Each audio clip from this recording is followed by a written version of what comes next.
6. This is 207. Hi, everybody, and welcome to 207. I'm Kathleen Shannon. And I'm Rob Caldwell. Ever wonder what's going on through athletes' minds when they're on the field? Rick Aberman knows. He's a team psychotherapist for the Minnesota Twins and their farm team, the New Britain Rockcats. He also works with the Vikings, the University of Minnesota, and the University of Wisconsin teams. We talked with him at Hadlock Field on Friday when the Rockcats were warming up to play the Sea Dogs. It's one-on-one, it's whole team, it's with players, it's with coaches. What we're doing is we're interested in helping people perform up to their potential. So we know that people's thoughts and emotions, which we all have, of course, impacts just about everything they do. And so sometimes our emotions can help us, sometimes our thoughts can help us, or sometimes they can hurt us. What are the kind of mental attributes that help players? Sure. Well, you know, when we're talking about, let's just talk about baseball for specifics here for a moment, but it's true in all sports. You know, we all have a pretty easy time dealing with things when it's going well, but how do we deal with things when it's not going well? So how well we deal with adversity or failure, those are things that really differentiate the good athletes from the great athletes. So much of what we're trying to do is help people figure out how to handle themselves when things don't go well or when mistakes happen, because they do. And how to kind of let it go. Well, okay. How to let it go, how to not get stuck on it. And, you know, like most of us, when things happen to us that we don't really like or we make mistakes, we can get kind of emotionally stuck on these things. And so part of where we want to teach people to go is to get emotionally unstuck, if I can use a heavily clinical word there. So you see players who have that ability to say, okay, I'm going to move on. Okay, that was a bad inning. I have 3 more coming. I'm going to move on. These are actually teachable skills. And some people are just better at it naturally than others, but is there anybody that comes to mind that you haven't treated? So yeah, it's not about. I can say somebody who's really good at letting things go, or used to be really good at getting emotionally unstuck, would be Tiger Woods. And Tiger Woods has the ability of probably more than anybody I've known who can get unstuck quicker than the next. So he can hit a bad shot, and he can even get upset about it and get angry, but he lets go of it so that he's prepared for his next shot quicker than everybody else. Now, I say used to. I think he's obviously having a much more difficult time with that now. Well, he's had a lot more going on. A lot of stuff. Emotionally. A lot of stuff. What happens then in a player's mind when suddenly they can't perform? The famous baseball example is Steve Blass. Yes, yeah. So, Chuck Knobloch. Chuck Knobloch. So something that came very naturally all of a sudden is no longer natural. So now I got to think about this thing.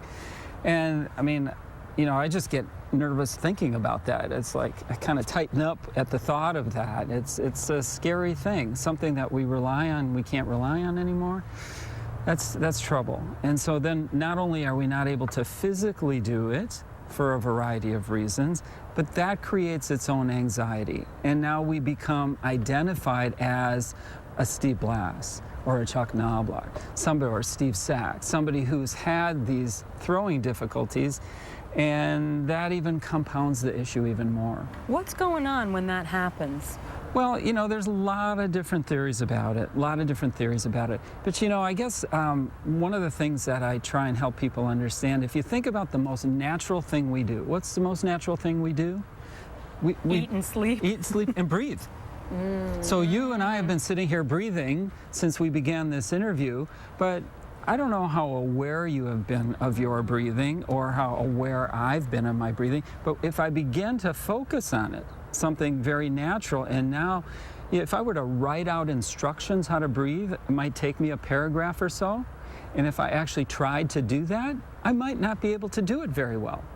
Does that make sense? So do you literally say to them, hey, you know, if you're having a tough time out there, breathe?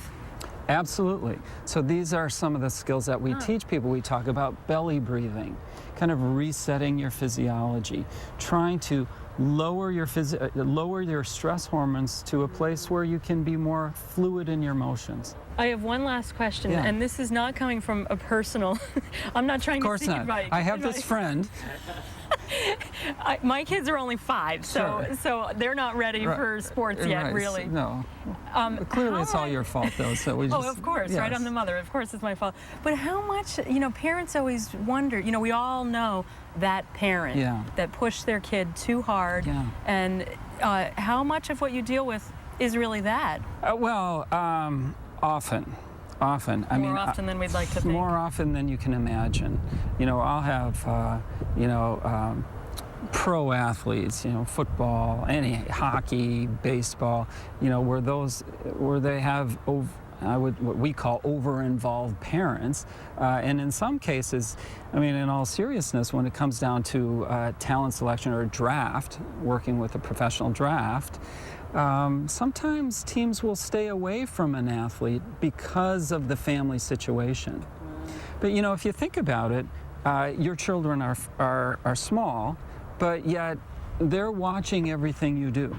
So how well you manage yourself and your own thoughts and emotions, that's what gets communicated to your kids. You're their first coach, if you will. And so much of what we talk about in the coaching world is really, it's not all that dissimilar to good, sound parenting. And family dynamics. So we have individuals. When we look at individual behavior, when you're looking at a team, you have individuals and their behavior, but then you have the environment in which they operate. So in order to truly understand certain behaviors, we have to understand the environment as well. So one example, Aberman said that he worked with a professional baseball player, whose father would sit behind home plate and heckle the ump. That's not going to help anybody's career. That one, not the mother's fault.